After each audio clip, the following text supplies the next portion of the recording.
Halo Sensikers, sekarang saya berada di Dusun Butuh, Desa Sukorejo, Kecamatan Gurah, Kabupaten Kediri, Jawa Timur.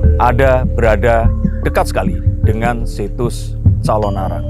Jika kalian belum mengetahui tentang Calon Arang, singkat cerita ini adalah suatu kejadian bersejarah yang tercatat pada sebuah lontar yang terjadi pada abad 11 di tempat saya berdiri ini. Kisah tentang seorang ratu ilmu hitam yang menebarkan wabah ke masyarakat setempat di kala pemerintahan Raja Airlangga. Mengapa saya ke sini? Ini adalah merupakan perjalanan saya untuk mengumpulkan data yang akan saya gunakan pada program doktorat atau S3 saya nanti. Kebetulan tesis pascasarjana saya mengambil latar tentang kisah Calon Arang ini. Dan rasanya pas sekali dengan kondisi yang terjadi saat video ini dibuat. Pada bulan Agustus 2022, masih dalam nuansa pandemi. Dan bagaimana riuhnya perseteruan antara pesulap, orang seperti saya, dan dukun yang merupakan orang seperti Calon Arang ini dulu. Maka ikuti perjalanan saya jika kalian berminat langsung di tempat di mana legenda ini semua bermula. Ikuti saya.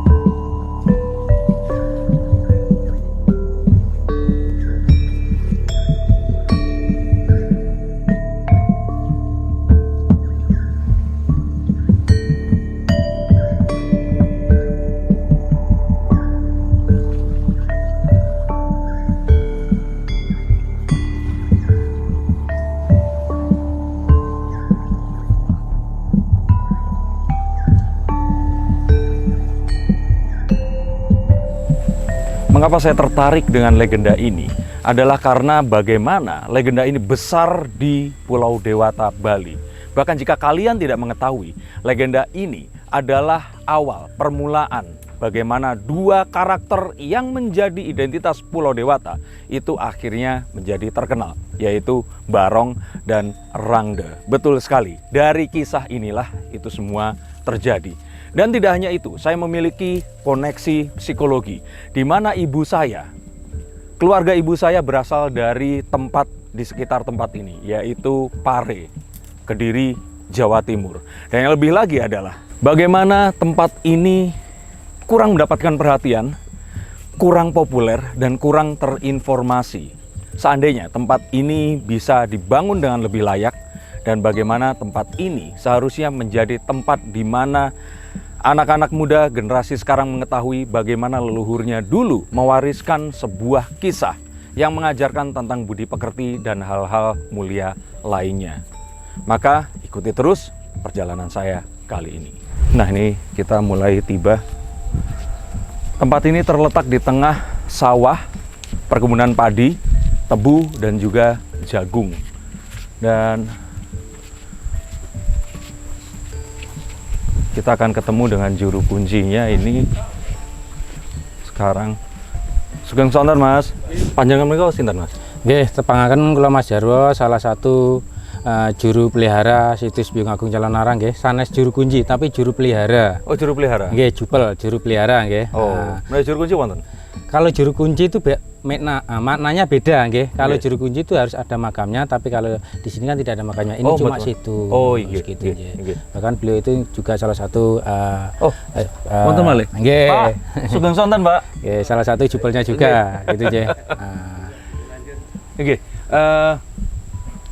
Saya coba akan ngomong dengan bahasa Indonesia biar kalian lebih mengerti. Tapi kami seharusnya orang-orang Jawa Timur jika di tempat seperti ini ya bicaranya pakai bahasa Jawa. Kita pakai bahasa nasional ya Mas ya? Iya, bahasa nasional. Oke.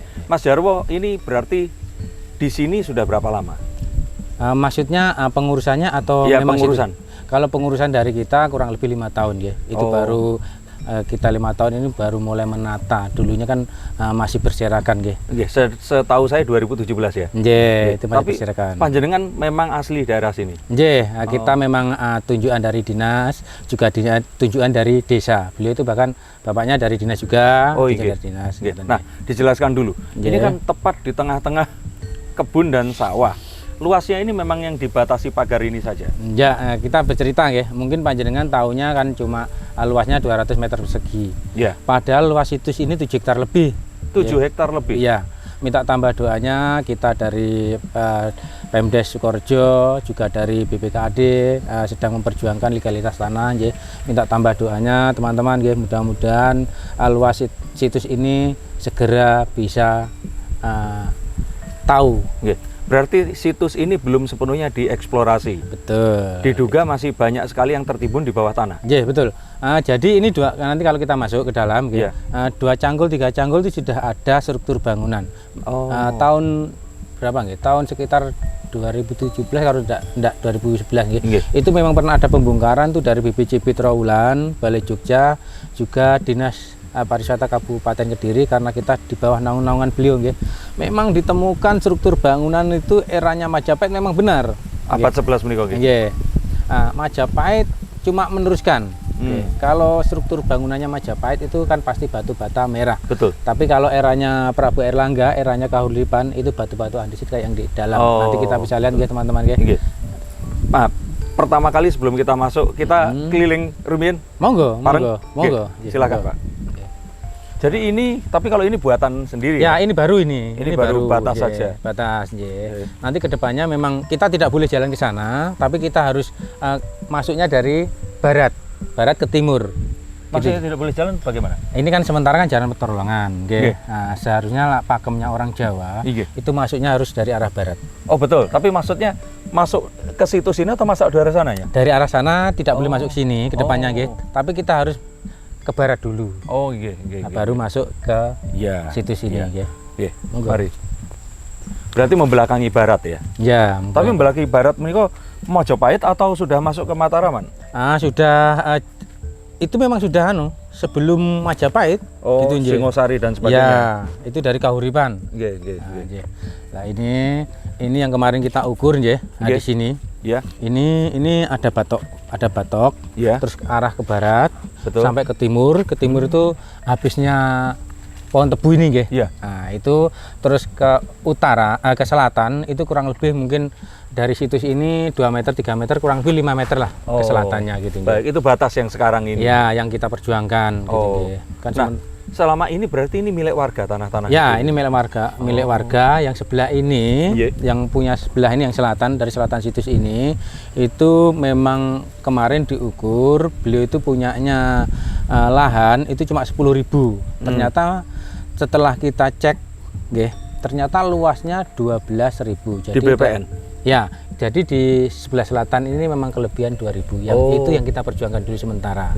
Gitu. Di sini nggak seperti di Jakarta lebihnya 2.000. Kalau di Jakarta 2.000 udah jadi perumahan. Nggih, nggih. Nah Pak Nuwun Sewu, ini tempat ini pertama kali berarti yang akhirnya menemukan si apa ya, umpa atau apa yang akhirnya ditemukan pertama kali itu? Nggih.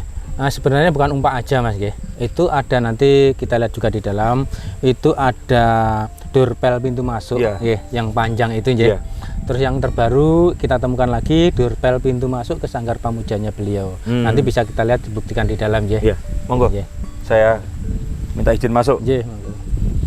Panjenengan piyambak berarti masih menganut agama dan keyakinan yang sama, menapa sudah berpindah ke Muslim juga? Ya, kita muslimnya Muslim Kejawen, ya, Mas. Muslim Kejawen gitu. Jadi semua pengurusnya di sini Muslim Nggih. Kejawen semua, gitu. Ya, yang kawula nggih seperti itu. Nggih. Jadi kebetulan ibu itu dari Pare. Par sini, makanya. ya. Nggih. Nggih, nggih, siap. Monggo, Mas.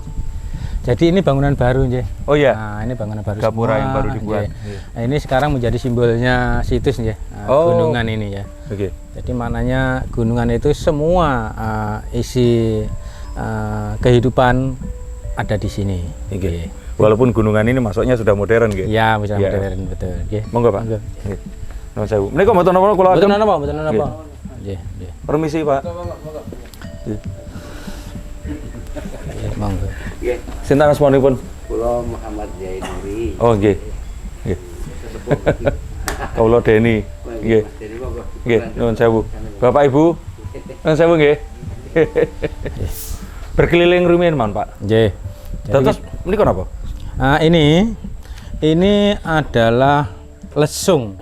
Tapi memang ditemukan di sini juga. Ini ditemukan dari warga. Oh. Di belakang rumahnya warga. Nggih. Memang dulu di belakangnya sangat-sangat sakral nggih. Nggih. Cara wong Jawa ngarane angker. Nggih. Bahkan ke belakang pun tidak ada yang berani.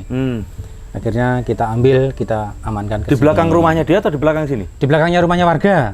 Di belakang jadi saat itu di belakang rumahnya itu dianggap angker. Iya. Terus ditemukan ini. Iya. Oh. Ternyata memang ada salah satu lesung ini, nggih. Tapi kepemilikannya tidak tahu ini punya. Belum tahu, nggih. Oh.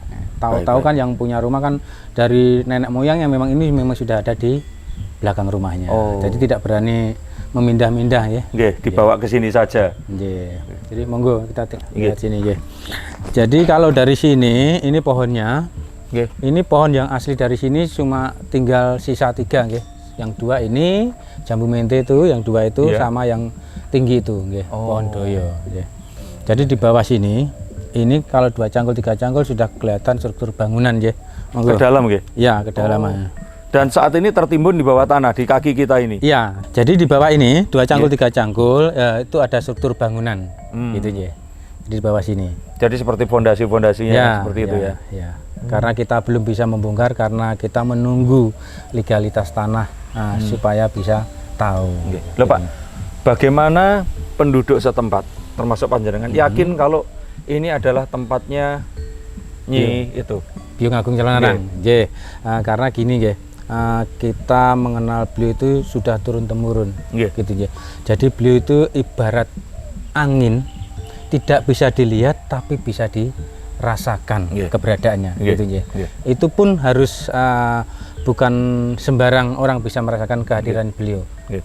Nah, itu memang orang-orang yang dipilih beliau yang mungkin bisa berinteraksi langsung dengan beliau. Gitu. Nggih. Dan dari banyak informasi baik gaib maupun nyata akhirnya diyakini tempatnya ada di sini. Nggih. Bahkan sekarang nama kecamatan Gurah itu nama lain dari beliau, Gurah Girah. Gira. Nggih. Rangde Nateng Girah. Girah. Nggih. Nggih. Menapa niki? Menapa niki? Ini bangunan ini sebenarnya kan baru juga. Ini baru, ya? tempat untuk sanyo, nggih. Oh, nggih. Biar Tapi kelihatan bukan punya. ini nggih, Bukan petilasan. peninggalan, bukan Oh, nggih, peninggalan. Ini kita baru. ini pindah. Ya, jadi di bawah sini itu 1 tahun kemarin, Nggih. 1 tahun kemarin kita waktu menggali tanah itu bukan untuk menggali mencari sesuatu, tidak, tapi kita menggali untuk tempat sampah ya. Di sini. Oh, datang mriki niki. Ya, di sini beliau itu yang menggali waktu itu bulannya puasa. Puasa bulan tahun Tahun niki? kemarin. Tahun 2020. Ya, Oh. itu waktunya puasa, harinya Jumat, habis Jumatan beliau itu di sini. Nggih. Dia mau menggali buat sampah di kedalaman 1 meter lebih sedikit. Nggih. Itu ditemukan bertumpuk pusaka 2. Pusaka ini pun berbentuk apa itu? Itu berbentuk pusaka sama keris. Nah, kita kan tidak berani nggih, mengambil dulu. Nggih. Kita foto, kita kirim ke dinas. Nggih. Nah, beliau akhirnya turun ke sini dilihatin apakah benar memang ini pusaka itu dari Kamardikan atau eranya lama. Oh, Kalau iya. Kamardikan itu baru Iya, ya. iya. Nah, Zaman kemerdekaan. betul. Ternyata setelah dilihat, diteliti itu memang eranya sebelum Kediri. Oh. Gitu ya. Nggih. Jadi terus saya tanya, terus kedepannya pusaka ini kayak apa? Nggih. Nah, beliau matur pusaka ini menjadi pusaka desa. Ya, jadi sekarang Sukorejo punya agenda tahunan kirap budaya juga kirap pusaka. Sebenarnya yang kita kirap yang di depan paling depan sendiri itu adalah pusaka. Yeah. Nggih, nggih. Terus yang di belakangnya itu nanti ada barisan para gadis, ya. Nggih. Itu yang menggendong jamu. Ya. Karena jamu itu identik dengan sosok beliau yang seorang Tabib nggih. tabib, Nggih. betul gitu ya. Jadi kita wujudkan dengan wujud empon-empon jamu. Jadi sekarang Sukorejo punya agenda juga. Jadi jamu itu kedepannya menjadi ikonnya Sukorejo. Oh iya, gitu ya. Lho Pak, pusaka menika sak menika dateng pundi? Sementara desa tidak punya tempat, sementara pusaka sama Pak Kades, Pak Kepala Desa disuruh merawat saya. Jadi di rumah saya. Oh gitu iya. ya. Menawi panjenengan Dalamipun tebih mboten. Mboten celak mawon. Tapi pusaka tidak boleh boleh dilihat waktu mau kirap aja. Oh. Kalau hari-hari biasa tidak boleh. Oh, mboten saged difoto nggih. Mboten angsal. Jadi saya melihat dari dokumentasi yang ada. Ya, dokumentasi yang ada nggih. Bahkan di sini mungkin berjarak 50 meter atau kurang lebih ya 75 meter itu ada, kita meyakini sumur upas. Jadi sumur upas itu bukan sumur yang beracun, bukan. Nggih. Tapi sumur yang memang punya kelebihan untuk penyembuhan. Oh. Jadi ke arah timur, agak ke utara sedikit. Oh. Jadi masih di kebun warga. Tapi gitu, ya. dengan usia yang sama. Sama, usianya sama. Abad 11 meniko. Ya. Kalau beliau itu di abad 9-10. Loh betul, tapi kan 11 niko penceritaannya. Penceritaannya Nggih. betul, dia betul. Memang benar. Jadi diameternya kurang lebih 1 meter lingkarannya itu. Nggih. Monggo, coba. Jadi kemarin dinas tahunya Nggih. umpaknya cuma 4. Di dalam ini panjenengan lihat, Nggih. nanti kita lihat ya. Nggih. Nah, itu cuma 4. Kalau 4 itu orang Jawa bilang soko guru, nggih. Ternyata muncul lagi yang baru 1. Berarti Jadi ada di tengah. rubah lagi. Oh. Jadi petanya rubah lagi, Nggih. gitu loh ya. Jadi bukan 4 tapi lebih dari 10 yang masih tertanam. Hmm. Itu muncul dengan sendirinya, bukan kita gali loh, Nje. Oh. Di dalam posisi di dalam sini. Saya tidak berani menyebutkan di mana posisinya. Memang dari dalam sini kelihatan sedikit. Akhirnya kita telepon ke dinas. Kita matur, ini kok ada batu tahu-tahu muncul di sini. Ini kedepannya gimana? Akhirnya diangkat lah batu itu, nggih. Tapi harus steril. Jadi tidak boleh ada pengunjung masuk. Jadi sana dijaga. Jadi yang boleh masuk ini cuma dari perangkat, dari jupel, saat juga itu. dari dinas. Iya, gitu ya. Jadi ditemukan di depan sini. Batunya di depan sana, Mas. Nanti kita lihat. Boleh. Gitu, nggih. Tapi secara tes arkeologi mereka kan wonten. Tes menggunakan. betul. Memang batu-batu ini usianya seperti yang dikatakan. Betul. Itu yang di atas itu loh, Nje. Iya, iya, iya. Yang di atas itu betul. Pak meniki wit mereka napa niku? Niki pohon beringin, Mas. Yang saya tadi bilang Nggih. pohon yang asli sini cuma Ada 3. Ada 3 yang ini. Nggih, Ini ringin niki. namanya bukan ringin ini. Oh, sanes ringin. Ya, sana yang Oh, ini. malah baru ringin. Ya, itu baru. Oke. Yang ini Niki. sebenarnya dulu ada 2. Jadi kayak kembar gitu ya. Satunya di sini, mungkin sudah sangat tua usianya, itu roboh. Oh. Waktu roboh itu di hari Jumat juga. Nggih. Habis sholat Jumat, Nggih. itu kita lihat di sini ada melingkari pohon itu, misalnya kayak gini juga. Itu ada sesosok ular, itu warnanya putih sama hitam. Oh, yang mirsani siapa? Banyak yang mirsani. Banyak saksi. Iya, banyak saksi. Oh, nggih. Jadi robohnya ke sini, Mas, robohnya ke sini. Mereka arah berarti ngetan Timur, nggih? nggih. Nggih. Timur, ngaten nggih, ke timur. Jadi tidak ada yang berani mengganggu ularnya itu, nggih. Nggih. Jadi ini Dan ularnya hilang saja. itu berjarak kurang lebih 1 jam lebih mungkin, nggih. Setelah itu hilang ya, ularnya? setelah itu hilang. Iya. Jadi ini mungkin panjenengan belum tahu, nggih, apa nama pohon ini. Apa itu, Pak? Ini namanya pohon, kalau orang sini meyakini ini pohon doyo. Doyo itu artinya daya Kekuatan, kekuatan. nggih. Ya. Nah, ini bisa dibilang cendananya Jawa ya ini. Oh. Ini cendana Jawa. Berarti harusnya ini ada di sebuah pemakaman. Ya. Pripun? Memang seharusnya memang ada di tempat-tempat yang sakral. Oh, sakral nggih. Nggih. Oke. Nggih. Jadi ini cendana Jawa. Jadi ada salah satu pohonnya itu kalau dibakar baunya harum. Itu pohonnya buahnya kayak kelengkeng tapi tidak bisa dimakan. Oh. Cuma isinya aja yang banyak. Itu ya. di atas nggih. Ya, Saya itu kan seperti kelengkeng ya. bulat-bulat terus Iya. berkerumun buahnya. Betul. Kata sanggur. Monggo lihat sini. Monggo. Ya. Jadi yang di sini ini struktur bangunannya yang tadi saya bilang juga, Oke. 2 cangkul 3 cangkul sudah kelihatan. Ini kita uruk lagi tapi di atasnya bangunan kita kasih karung. Karung. Ya, menjaga keutuhannya. Nanti Oh. sewaktu-waktu kita bongkar biar Oke. tidak susah. Betul. Dan itu memang harus arkeolog yang Ya, bongkar, nggak boleh betul, kita. nggak boleh Nggih. kita, ya. Jadi ini salah satu juga peninggalan-peninggalan yang tidak cukup kita taruh di dalam, kita taruh di sini. Ya. Jadi pohon beringin ini baru, Nggih. tapi pertumbuhannya luar biasa. Ini. Padahal di bawahnya ini ada bangunan besar. Dan Jadi dia tetap bisa akarnya hidup. nyari kehidupan Nggih. nggih. Jadi di sebelah pojok sana Nggih. itu memang ada patok dari dinas. Ya, Nggih. intinya pojokannya. Nggih. Nah, di sana itu ada patoknya.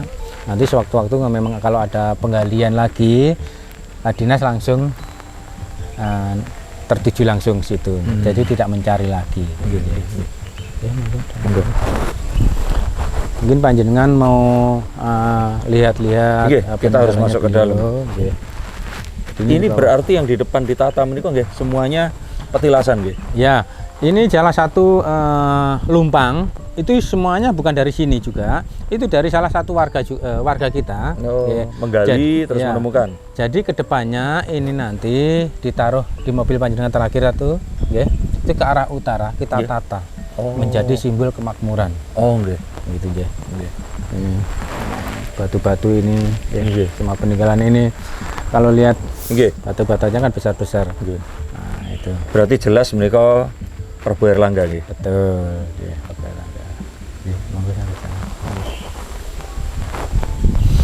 Warga setempat menika, Pak, sebelum akhirnya ditemukan, tapi mereka sudah tahu tentang cerita ini ya. Betul. Dulu nggih, sebelum kita menjadi pengurus di sini, bahkan warga kita pun tidak ada yang berani ke sini.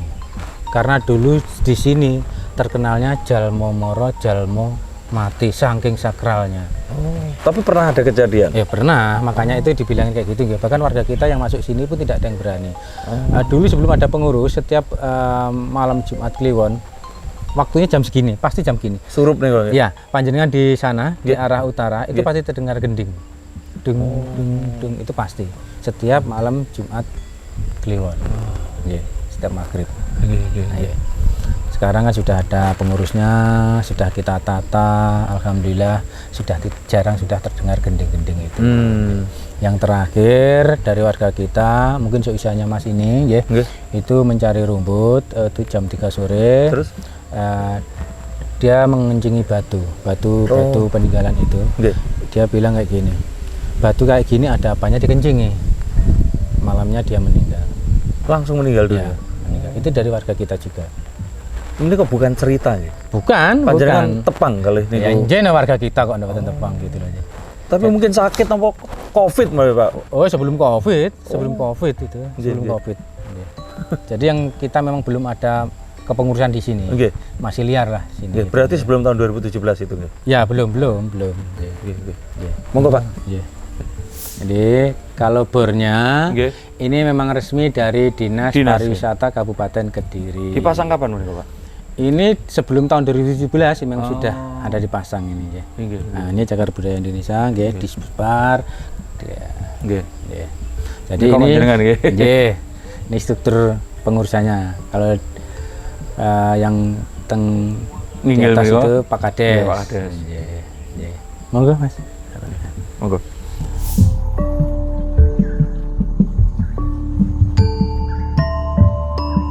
Nah, Pak, selama ini masyarakat itu tidak tahu, sedikit yang mengetahui bahwa kisah legenda calon arang yang ada di Bali, itu berasal dari tempat kita duduk ini. Betul. Di Kediri, di Kecamatan Gurah, di Desa Sukorjo, Dusun Butuh ya. Betul. Nah, jadi sebelum itu kan kami ini masyarakat modern ini taunya kan calon arang dipopulerkan di Bali, sendera tari yang ada di Bali di tahun-tahun setelah kemerdekaan. Betul. Dan sebelum itu kita tidak tahu. Nah, tapi di desa ini semua orang sudah tahu ya? Ya, sudah tahu. Gitu ya. Nah, waktu tahu bahwa itu populernya di Bali, apa yang dirasakan bahwa loh itu cerita di sana, tapi di sini kok tidak ada satu usaha dari pemerintah untuk melakukan penggalian atau apa, itu seperti apa Pak? Kita bercerita sedikit tentang situs ini. Kenapa dari yang kita anggap rumah kita tidak ada yang berani merawat di sini? Satu, karena memang dulu di sini terkenalnya Jalmo Moro, Jalmo mati. Siapa yang berani masuk sini, apalagi tujuannya tidak baik, pasti tidak kembali. Gitu. Kedua, karena memang beliau itu cikal bakalnya ya di sini, di Desa Gurah ini. Gurah Kira itu nama lain dari beliau. Jadi memang beliau itu aslinya dari Jawa, ya di Kediri ini. Gitu. Jadi Mungkin dari pemirsa banyak yang tahu, mungkin beliau kan aslinya kan dari Bali, betul. padahal bukan. Oh bukan ya? Bukan. Beliau Yang itu memang katanya Nyi Dayu datang dari Bali ke sini. Ini kok sana sih? Sanes. Jadi beliau itu memang aslinya di sini di Kediri kedudukannya ini ya. Di Daha. Dahanapura dulunya namanya ya. Nah, jadi memang beliau itu sosok-sosok yang sangat fenomenal ya Mas. Jadi kita bercerita sedikit tentang jalan ceritanya beliau ya. Kalau kita menyebut beliau itu dengan sebutan Biung Agung ya. Ibu yang yang diagungkan ya. Diagungkan ya. Nah, jadi beliau ini memang hidup di eranya, terkenalnya di eranya Prabu Erlangga ya. Jadi Prabu Erlangga sebelum menjadi raja besar itu berkali-kali mendirikan kerajaan tapi runtuh. Setelah ada jangkungan dari beliau salah satunya, akhirnya Prabu Erlangga mencapai keemasannya kerajaannya. Jadi rasa terima kasihnya Prabu Erlangga dengan beliau, akhirnya beliau ini dikasih tanah pendidikan di sini. Karena dulu di sini kan sangat-sangat wingit, bahkan manusia pun jarang berani masuk ke sini. Nah, karena di sini dulu tempatnya alas atau hutan, banyak jin yang bersarang di sini. Akhirnya beliau dikasih tanah pendidikan di sini, akhirnya dibukalah lahan pendidikan sampai itu mencapai besar, sampai besar itu wilayahnya beliau ini, sampai seluas kadipaten. Karena eranya beliau, eranya Prabu Airlangga, wanita sangat-sangat tabu di depan. Jadi ya beliau inilah cikal bakalnya Srikandi Nusantara. Emansipasi. Ya, yang berani memperjuangkan hak-hak wanita sama dengan kaum pria. Berdiri sama tinggi, duduk sama rendah gitu ya. Jadi bahkan sekelas Prabu Airlangga pun berani dia tentang, karena dia kepinginnya statusnya sama antara wanita sama pria gitu ya. Nah, karena beliau itu akhirnya seorang yang pilih tanding jarang ada orang yang berani berhadapan langsung posisi beliau marah. Nah, akhirnya gimana caranya supaya beliau ini tidak naik terus derajatnya, akhirnya di intrik politik, difitnah. Ya betul, difitnah gitu ya. Jadi dihancurkanlah karakternya beliau. Difitnah sebagai tukang teluh, tukang santet. Gitu ya. Padahal beliau ini memang pas beliau posisi di atas itu ada pagebluk. Seperti pandemi sekarang ya, ini. seperti pandemi seperti sekarang COVID. itu. Jadi memang pas eranya beliau itu memang ada pagebluk. Lah beliau ini sebenarnya sangat berusaha mencari obat supaya rakyat itu tidak banyak yang sakit gitu ya.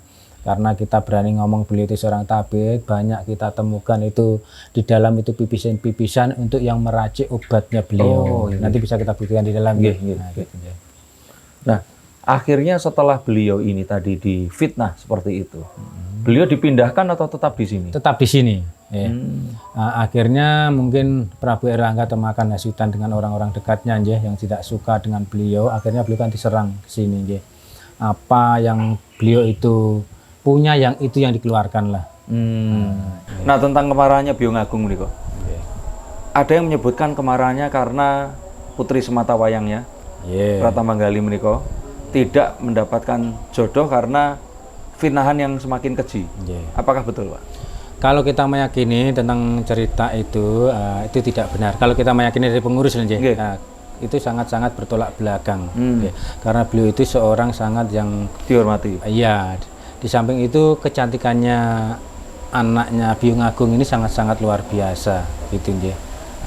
Jadi kita sangat meyakini cerita itu memang sengaja dibuat untuk menjatuhkan nama baik beliau. Nah, cerita yang sebenarnya? Kalau kita meyakini beliau ini memang seorang tabib ya pilih tanding juga, itu juga ibaratnya pembantu utamanya dari Prabu Airlangga. Jadi kita meyakini cerita yang beredar itu tidak benar. Kalau yang benar, memang beliau itu menjodohkan antaranya anaknya beliau dengan anak didiknya dari Empu Barada yang bernama Empu Bahula, gitu ya.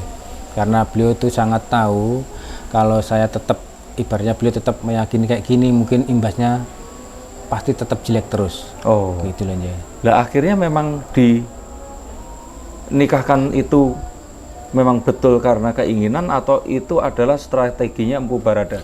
Kalau kita meyakini bukan strategi, nggih. Nah, memang seperti itu ya. Iya, memang kita meyakini, nggih, beliau itu memang umpamanya lontarnya diambil karena lontar itu sebenarnya kan yang menciptakan beliau. Itu pasti kan di luar kepala pasti. Betul. Gitu. Secara logika seperti secara itu. Logika gitu ya. Jadi tidak mungkin cuma diambil kitabnya aja tahu kelemahannya beliau. Gitu ya. Jadi memang itu memang perkawinannya anaknya dengan anak didiknya Empu Barada itu memang dengan kerendahan hati. Kalau memang itu beliau itu seorang jahat, ya, contoh kecil dari hasil perkawinannya dia Ayu Retno Manggali dengan Empu Bahula, turunlah cucu, mungkin panjenengan yang Empu tahu, Tantular, gitu. Ya, itu Empu Tantular yang menciptakan Bhinneka Tunggal Ika. Itu adalah anak cucunya dari Biyung Agung Calon Arang, gitu ya. Itu ketertarikan saya, karena tidak banyak orang yang tahu, dan seperti ada usaha menutupi kebenaran fakta itu, seperti itu. Berarti akhirnya pertarungan antara Empu Barada dan Biyung Agung ini kok sebenarnya terjadi atau tidak? Sebenarnya memang terjadi, tapi tidak fatal. Karena kita meyakini memang pertama karena mungkin sama-sama emosi, ya. Sama-sama emosi karena beliau itu sangat difitnah dengan yang sangat-sangat keterlaluan, tukang teluh, tukang santet itu, ya. Itu pertarungannya sebentar aja, bukan sampai beliau itu sampai meninggal, tidak. Jadi memang ada gesekan antara Empu Barada sama beliau itu, memang ada gesekan, tapi tidak lama, Mas. Jadi tidak timbul sampai fatal. Kalau kita meyakini, mungkin dari panjenengan pemirsa yang punya daya linuweh, punya daya linuweh yang mungkin dari orang lain beda lah, ya, Mas. Dari daya pengetahuannya. Kalau masih ragu tentang keberadaannya situs ini, monggo langsung ke sini aja, dibuktikan. Berarti kalau rumor bahwa Biyung Agung menika adalah penganut Tantrayana, terus kalau orang bilang menika Pangiwa, kalau di Bali seperti itu, ilmu kiri, juga penguasa Pangleaan seperti itu, sehingga beliau ini akhirnya waktu bertarung dengan Empu Barada yang merupakan panengen ilmu putih. Kalau tantra itu kan diibaratkan ilmu yang melampiaskan semua ego dan hawa nafsu. Itu betul apa betul, Pak? Sebenarnya kalau beliau memang menjadi seorang Lea itu memang benar, Mas. Jadi mungkin panjenengan banyak yang tidak tahu, Lea itu sebenarnya wujud beliau bukan untuk kejahatan, tapi untuk menghancurkan kejahatan. Gitu ya. Jadi karena tadi lah, Mas, sejarah yang bercerita pasti dari yang pemenang. Iya, betul. Gitu ya. Akhirnya ceritakan seperti itu. Betul. Nah, akhirnya cerita itu dipelintir lah. Dikambing hitamkanlah beliau itu dengan sosok yang sangat menyeramkan. Memang beliau itu waktu titik rama, kalau orang Jawa titik rama itu matek aji, ya berubah itu. Tapi bukan untuk kejahatan, tapi untuk penghancur kejahatan. Contoh kecil aja, logika, kalau kita pegang pisau, kalau kita gunakan dengan baik, itu kan pasti baik. Tapi kalau kita gunakan dengan jelek, ya pasti jelek. Sama dengan beliau gitu juga. Jadi hal itu dipelintir, ya. Betul. Sampai kalau kita meyakini, kalau dari sini meyakini memang. Sampai katanya anak muridnya itu nyelendi seperti itu adalah orang-orang yang memang akhirnya membantu sebelum beliau ini berubah, seperti menari di kuburan, meminum darah, makan daging manusia. Ini kalau harus buatan, Pak? Kalau meyakini buatan saking pengurus, buatan. Memang tadi yang tadi bilangin, memang itu fitnah itu sangat kejam, karena berani berhadapan-hadapan berlangsung dengan beliau kan pasti tidak berani. Akhirnya dipelintirlah, dihancurkanlah karakternya beliau dari belakang. Gitu. Dan itu tujuannya sebenarnya adalah menekan emansipasi wanita yang sudah terjadi dari dulu. Betul gitu, kalau kita meyakini gitu. Nah, kita bercerita lagi tentang sosok beliau, di eranya Prabu Erlangga. Prabu Erlangga itu sebenarnya punya anak 3, yang satu cewek. Nah, yang cewek ini Ini dia tidak mau menjadi ratu Nggih. karena dia masih punya adik 2 yang cowok ini. Nggih. Takutnya kalau beliau itu menjadi ratu, ini adiknya bertengkar. Nggih. Nah, akhirnya beliau ini mengundurkan diri dari dunia keramaian. Yeah. Nah, beliau ini mengundurkan diri dari dunia keramaian sampai bergelar seorang resi Dewi Kili Suci. Dewi Kili Suci itu sebenarnya anak pertama dari Prabu Airlangga yang tidak mau menjadi seorang ratu. Nah, siapa yang membimbing beliau itu sampai menjadi seorang resi? Ya ini, Biung Agung Calon Arang ini yang membimbing beliau itu sampai bergelar dengan sebutan Dewi Kili Suci. Dan anak Prabu Airlangga akhirnya kerajaannya dibelah. Ya, sama Empu Barada, kerajaannya akhirnya dibelah. Jenggala sama Panjalu. Gitu, ya. Jadi akhirnya cerita yang saat ini ada, artinya tidak bohong juga karena itu adalah cerita yang diceritakan oleh wangsanya si Airlangga menika nggih. Yang saat ini ada di Bali, di Sendera Tarikan. Itu sebenarnya adalah sebuah cerita yang memang diceritakan oleh ya masyarakat setempat, oleh sang pemenang seperti itu. Bahkan dari Bali nggih Mas, kalau berkunjung ke sini, dia tidak mau disebut tamu. Dia pulang kampung di sini. Gitu nggih. Dia merasa dia tidak menjadi tamu di sini, tapi dia pulang ke kampungnya. Gitu nggih. Karena memang dulu itu kan orang-orang di Bali ini banyak yang memang orang-orang Jawa Timur yang terus kemudian pindah saat Islam masuk. Betul, banyak Islam masuk. Nah, ini berarti tempat yang memang masih sangat membutuhkan perhatian baik dari ya setempat, pemerintah nasional, dan kalau internasional lihat ini pasti akan dibeli semua, dilakukan penggalian besar-besaran dan dicoba untuk dipugar kembali, Pak. Ya. Bukan karena kita ingin kembali ke masa lalu, tapi sejarah sejatinya adalah mempelajari masa lalu agar kita tidak harus mengulang dari nol, sehingga kita akan bisa mengambil banyak nilai positif, menghindari banyak hal yang mungkin saja ya ini negatif agar tidak terjadi. Dan bahkan saya merasa seharusnya kalau kita bisa mempelajari, Pak, waktu adanya pagebluk COVID kemarin itu kita bisa menanggulangi lebih awal. Karena pagebluk ini ternyata terjadi hampir di setiap zaman, gitu. Betul gitu. Jadi sebelum wabah COVID ini meledak, kita di sini waktu malam Jumat Kliwon itu kalau tidak salah kita waktu jam 1:30 malam di sini banyak juga paguyuban ahli spiritual di sini. Ya. Ini waktu posisi lampu padam semua, hening di sini hening ya. Bahkan kita bicara pun tidak boleh, merokok pun tidak boleh. Kita hening ke yang Sang Pencipta. Tahu-tahu terdengar lolongan serigala, bukan anjing tapi serigala. Padahal tidak mungkin ada serigala. Ada. Sebelah sini pun anjing pun tidak ada, Mas. Jadi terdengar pertama kali munculnya dari pojokan sana. Habis itu berputar sana. Itu kita hitung sampai 7 kali. 7 kali? Ya, 7 kali. Habis itu hilang, kita akhirnya diskusi, mau ada apa, kok ada suara gini, gitu ya. Kita diskusi, tidak ketemu, pas persis 1 bulan, itu meledaklah corona. Gitu ya. Jadi pagebluk itu memang terjadi saat Biung Agung Calon Arang nopo Nyi Gerah itu ada, gitu. Tapi itu pun bukan beliau yang menyebabkan ya? Bukan. Itu memang murni dari Sang Pencipta. Bahkan beliau pun itu sebenarnya berusaha untuk menanggulangi. Betul, kita perlu menanggulangi, betul. Gitu ya. Tapi akhirnya pagebluk itu pun sirna ya, seperti halnya ya Sang Kuasa memberi, Sang Kuasa juga mengambil. Betul. Monggo nanti kalau mau lihat ke dalam nanti bisa kita. Monggo sebelum tambah gelap lagi. Monggo. Ini salah satu bukti, kalau memang di sini dulu memang ada bangunan besar, ini yang tidak bisa dicontoh. Nah, ini masih ada relief-reliefnya, semua ada relief-reliefnya. Jadi yang bagus-bagus, yang kecil-kecil kita taruh sini. Ini kan juga relief pojokan yang biasanya ada di ini ya, pura kalau di Bali dulu. Ini mungkin juga patung yang patah, Mas. Karena kerusakannya ini dari situs ini sebagian besar dari tangan-tangan manusia, bukan dari faktor alam. Gitu ya. Bu, dalam lagi.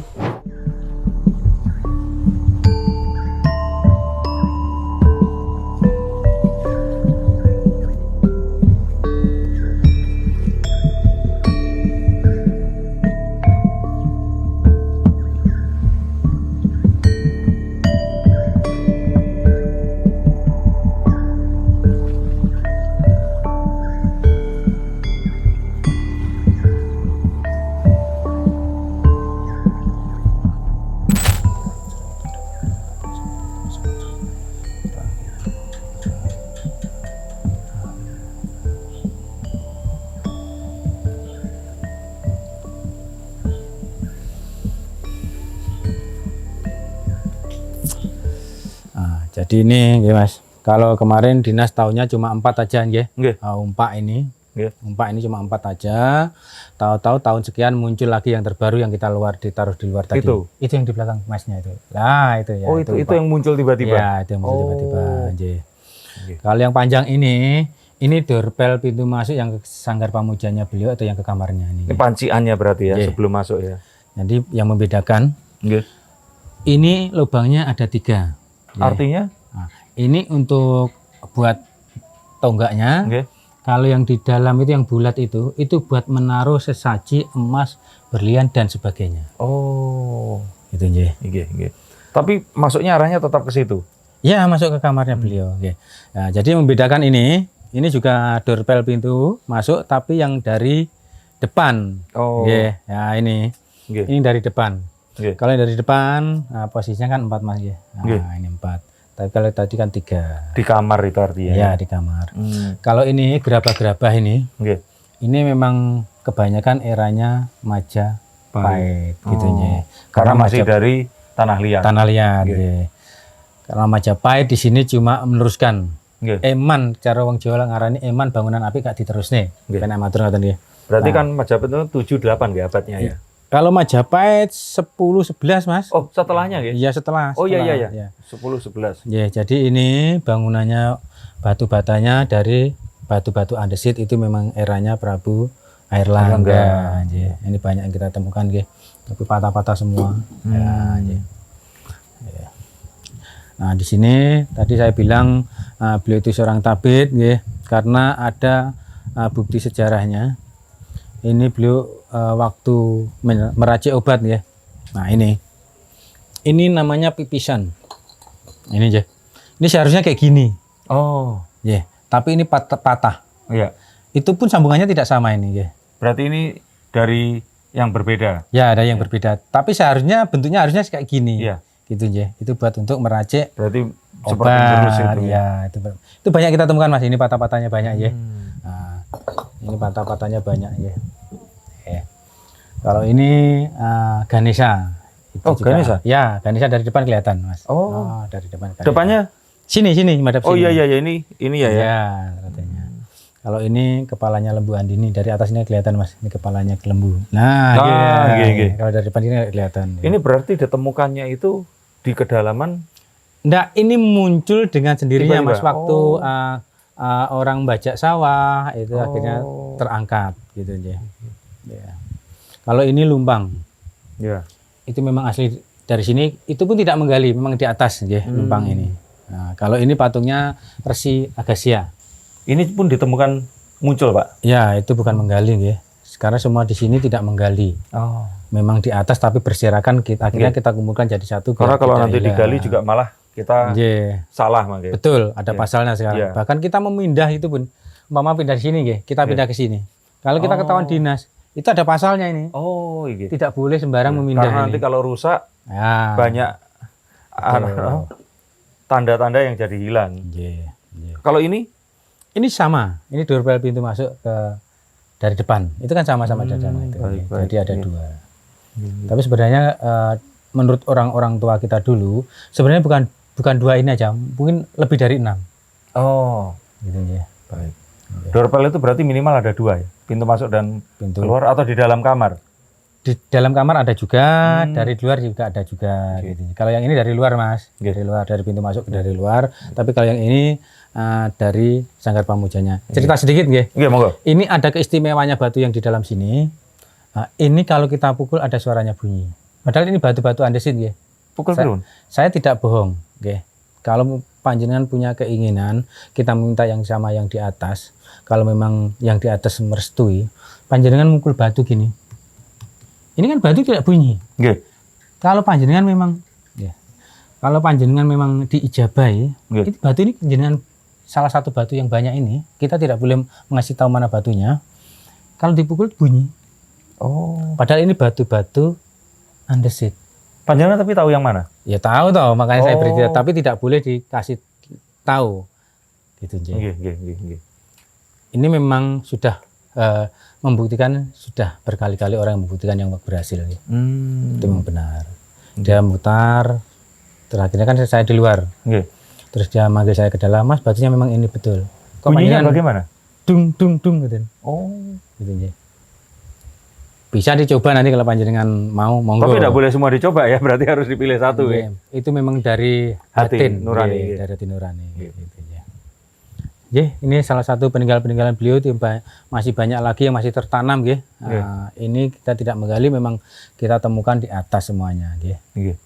Pun monggo Mas kalau mau dilanjut lagi. Nggih, sampun. Pak Jarwo, kawula ngaturaken matur suwun menika Nggih, atas waktu dan semuanya. nggih Mas. Dan mungkin ini bukan yang terakhir kali. Siap, Saya akan mungkin lebih sering ke sini siap. karena kebetulan memang untuk bahan disertasi saya Nggih. menyusun program doktor ini maunya memang mengangkat bagaimana cerita ini yang sesungguhnya dan bagaimana ini nanti seharusnya bisa menginspirasi kita semua, tidak hanya Indonesia, mungkin saja internasional. Nggih, terima kasih Mas ya Semoga waktunya. semua bisa terangkat, tidak hanya kebenaran tapi juga masa depan yang lebih baik dari cerita yang ada dari masa lalu. Nggih, terima kasih. Salam buat semua teman-teman dan warga desa yang lain. Nggih. Harapannya selalu bisa menjaga karena Anda semua ini yang bisa mengawal ini proses semua melalui, saya tidak tahu, maksudnya ekskavasi juga atau bukan, penggalian untuk situs ini tadi. Dan semoga ini akan bisa jadi seperti Prambanan, Borobudur. Karena saya yakin di bawah kaki kita ini banyak sekali peninggalan bersejarah. Dan bukan artinya kita ingin kembali ke masa lalu, hidup seperti mereka, tapi banyak hal-hal positif yang saya yakin pasti akan bisa kita pelajari untuk hari ini dan ke depan nanti. Apalagi dengan adanya pandemi, kita akan tahu nanti pasti ada pandemi lagi. Agar kita tidak kehadapan, kita lebih bisa berhati-hati, siap-siap ya. Nggih. Dan seharusnya dari cerita masa lalu, cerita masa kini saat kita pandemi, di masa depan anak cucu kita akan lebih selamat. Jadi Terima pelajaran kasih. kita nggih. Nggih. Siap. Terima kasih. Ikuti perjalanan saya berikutnya. Sampai jumpa di konten yang selanjutnya tentang calon arang dan juga legenda di Indonesia lainnya. Terima kasih. Sampai jumpa. Rahayu, rahayu.